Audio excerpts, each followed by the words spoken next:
Il faut que tu développes ta volonté de puissance, parce que c'est une loi cachée de la vie, c'est une loi d'expansion, une loi de renaissance et de renouvellement. La vie veut s'étendre, le cosmos veut s'étendre à l'intérieur de toi pour que tu puisses faire des choses qui dépassent l'entendement. La vie n'est pas faite pour que tu stagnes, la vie n'est pas faite pour que tu restes à la même place depuis des années. Beaucoup de gens se plaignent et pleurnichent de la routine, mais c'est toi qui as décidé d'alimenter cette routine et d'y rester. Regarde à gauche et à droite, regarde à quel point tu te mets des bâtons dans les roues quand il s'agit de te développer. Réellement vivre, c'est devenir plus que ce qu'on est chaque jour. Autrement dit, c'est grandir constamment, c'est s'élever dans des domaines, c'est s'élever en sagesse, en respect de soi, en respect de la nature.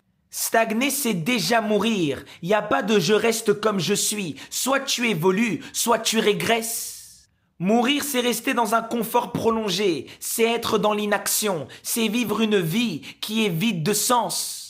Beaucoup de gens se trompent avec cette notion de volonté de puissance. Ils se disent que c'est écraser les autres, c'est montrer à quel point on est plus fort que les autres. Non, c'est d'abord se dépasser soi-même, c'est triompher de son royaume intérieur pour triompher du royaume extérieur. La vraie puissance que tu peux développer, c'est la maîtrise de toi-même.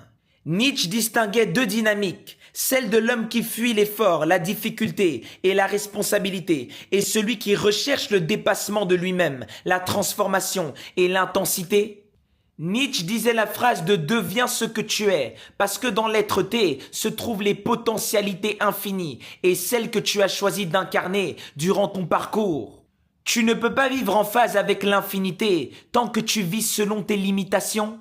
Vivre en harmonie avec l'univers, c'est vivre constamment dans l'expansion de soi.